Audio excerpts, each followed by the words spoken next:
आज 13 फरवरी के the Indian express को हम लोग डिकोड करेंगे और बहुत इम्पोर्टेंट कुछ न्यूज़ है जो प्रीलिम्स और मेंस दोनों के लिए बहुत इम्पोर्टेंट है। इनको हम लोग अभी देखने वाले हैं। स्टेट पीसीएस यूपीएससी जैसे एग्जाम का प्रिपरेशन कर रहे हैं, चैनल को सब्सक्राइब कर लीजिए। एक छोटा सा इन्फॉर्मेशन, कल यानी कि 14 फरवरी से हम लोग स्टार्ट कर रहे हैं यूपीएससी 2025-26 स्पेशल बैच को। और बहुत इम्पोर्टेंट होगा ये on this Valentine Day. You should love your dream, chase your dream and get your dream, ये थीम पे हम लोग स्टार्ट कर रहे हैं इसे। तो आज की न्यूज को पहले हम लोग एक बार देख लेते हैं। द इंडियन एक्सप्रेस, पहला न्यूज देखो। पहला जो न्यूज है यहाँ बॉक्स में वो है what's wrong in regulations regulating live-ins, asks high court on plea against UCG. Class में भी हम लोग चर्चा कर रहे थे कि ये जो यूनियन सिविल कोड यूसीसी जो आया है आर्टिकल 44 के तहत, इसमें कुछ दिक्कतें हैं जो लिव इन रिलेशनशिप वाले बिंदु पे है। जैसे कि रजिस्ट्रेशन का जो प्रोसेस है उसमें आप सेल्फ रजिस्टर नहीं कर सकते हैं, आपको रजिस्ट्रार के पास जाकर रजिस्ट्रेशन करना है। और हमारी जो सोसाइटी है इसमें कोई लड़की के लिए ये इतना आसान नहीं होगा कि वो जाके रजिस्ट्रार के पास खुद को रजिस्टर्ड करे। इसके बाद क्या है, ज़्यादातर इंडिया इन सब चीज़ों को एक्सेप्ट नहीं करेगा। तो अगर रजिस्ट्रेशन कर भी लेते हैं फिर समाज में जो कुछ शुरू होता है जो वो एक प्रेशर रहेगा। तो इन्हीं सब मुद्दे पर एक अपील दायर की गई थी यूसीसी को लेकर के हाई कोर्ट में उत्तराखंड के। अभी जज ने कहा है कि इसको अगर रेगुलेट किया जा रहा है तो इसमें समस्याएं क्या है। समस्या अगर आप जैसे मेंस राइटिंग के दृष्टि से देखेंगे तो कुछ समस्याएं मैं शॉर्ट में आपको बता दूं। पहला तो रजिस्ट्रेशन प्रोसेस को लेके है। सेकेंड है कि मेरे प्राइवेसी का हनन हो रहा है। मैं अपने जो भी मेरा प्राइवेट लाइफ है। देन आपको इसमें दिक्कतें ये है कि एक बार अगर लोगों तक ये बात जाती है तो एक सोशल मेंटल प्रेशर में ज़्यादातर इंडियंस आ जाते हैं।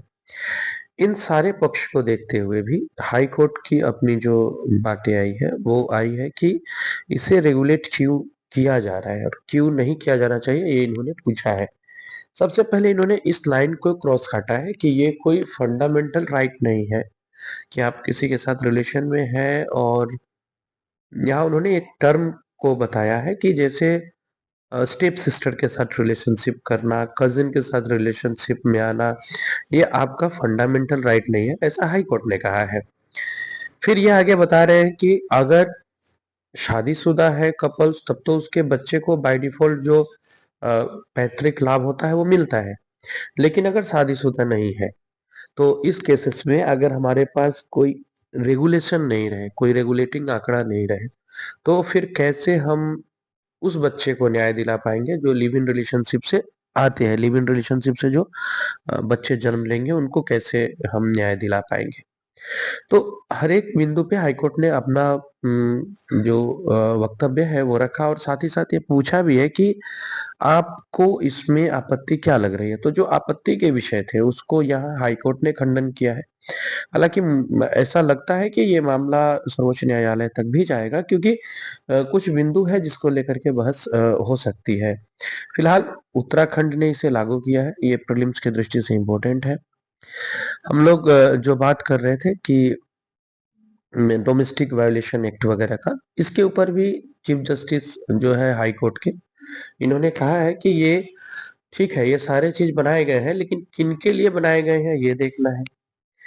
और आज का जो आप पूरा विश्लेषण देखने जा रहे हैं ना, ये आज का जो न्यूज़पेपर वाला विश्लेषण है प्रीलिम्स मेंस दोनों के लिए तो इम्पोर्टेंट है ही, व्यक्तिगत रूप से भी आप कुछ कुछ सोचने के लिए जरूर आप बाध्य होगे।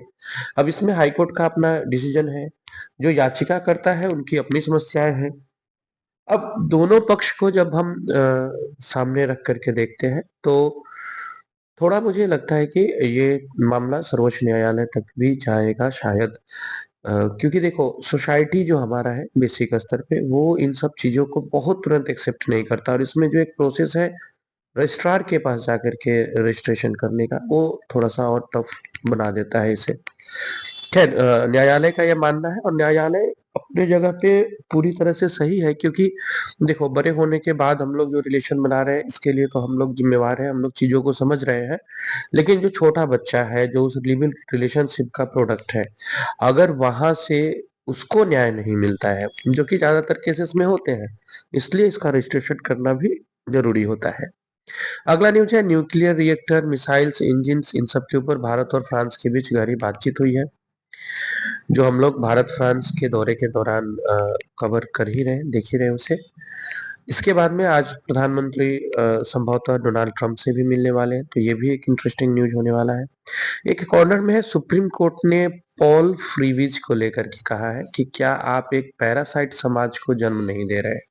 पैरासाइट समाज, पैरासाइट शब्द का प्रयोग किया है, मीन्स जो परजीवी होते हैं, दूसरे को के ऊपर डिपेंडेंट होते हैं। तो ये टर्म यूज किया है, ये जो फ्रीबी वगैरह दे रहे हैं नेताज लोग, इससे तो सोसाइटी के लिए बहुत कुछ भला नहीं हो रहा है। इसके बाद में एक है, आपको जो नया आईटी बिल आया है ये कैसे डिफरेंट है, इसको लेकर के एक यहाँ पे आर्टिकल है। इसमें आपको टैक्स ईयर के बारे में, अभी जो हम लोगों ने बजट में टैक्स वगैरह को देखा था उसी को लेकर के एक चर्चा की गई है। नेक्स्ट जो न्यूज़ है वो न्यूज़ आ रहा है आपको, ये भी न्यायालय से जुड़ा हुआ न्यूज़ है और बहुत बहुत बहुत इम्पोर्टेंट न्यूज़ है।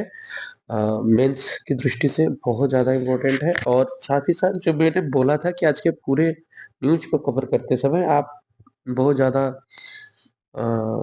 मीन्स अगर आप सोचते हैं तो फिर सोचने वाली विषय है ये। जैसे कि अगला जो न्यूज़ है इसको शॉर्ट में देख लेते हैं, फिर आते हैं उस न्यूज़ पे। मोदी ने जो हमारे प्रधानमंत्री हैं मोदी जी ने सीईओ जितने हैं फ्रांस के, इनसे मिला है और इंडिया के बारे में बताया है कि ये सेंटर ऑफ डाइवर्सिफिकेशन है, विविधता का केंद्र है, और ये भारत में इन्वेस्ट करने का सबसे सही टाइम है, तो आप आइए यहाँ इन्वेस्ट कीजिए। इसमें इन्होंने जो अभी एयरपोर्ट वगैरह की स्थापना की बात की है, जो हमारा जो उड़ान क्षेत्र में नया चीज हो रहा है, हमारा जो यहाँ पे जो ट्रेनिंग्स वगैरह युवाओं को दी जा रही है, तो इन सब चीजों को इन्होंने दिखाया है और बताया है कि ये राइट टाइम है इंडिया में इन्वेस्ट करने के लिए। ये न्यूज है, हाई कोर्ट ने एक आदमी को बरी कर दिया है, एक्विट्स किया है, और कहा है कि जो अननेचुरल सेक्स है वो भी बिना पत्नी के कंसेंट के, बिना पत्नी के मर्जी के, ये कोई अपराध नहीं है। देखो मामला ये है कि एक पत्नी की मृत्यु होती है और मृत्यु के समय पत्नी इस बात के का आरोप लगाती है कि उसके साथ अप्राकृतिक संबंध बनाए गए हैं और वो भी उसके बिना मर्जी के, उसकी मृत्यु हो जाती है। इसके बाद में वहाँ का जो स्थानीय न्यायालय है वो इस व्यक्ति को 10 वर्ष की सजा सुनाता है। हाई कोर्ट ने इस मामले में इस व्यक्ति को बरी कर दिया है, ये कहते हुए कि जो अननेचुरल सेक्स है अगर वो वाइफ के साथ किया गया है तो ये कोई ऑफेंस नहीं है, अगर बिना उसके कंसेंट के, बिना उसके मंजूरी के किया गया है फिर भी। इन्होंने इसको सेक्शन 377 का बात कहा और कहा कि ये रेप नहीं होता है। अब ये एक चीज देखना है, देखो जबरदस्ती बनाया गया संबंध तो रेप है, ये तो है मेंशन, लेकिन फिर जब मैरिटल का बात आता है, वैवाहिक होने के बाद की बात आती है, तो यहाँ पर ये विषय थोड़ा सा पेचीदा लगता है, और ये अगर देखा जाए तो थोड़ा सोचनीय है भी कि चलो ठीक है, जो वैवाहिक ही है फिर भी उसके साथ अननेचुरल सेक्स करना, वो भी विदाउट कंसेंट, और ऐसा कि उसकी मृत्यु हो जाए, थोड़ा सोचने पे विवश करता है। लेकिन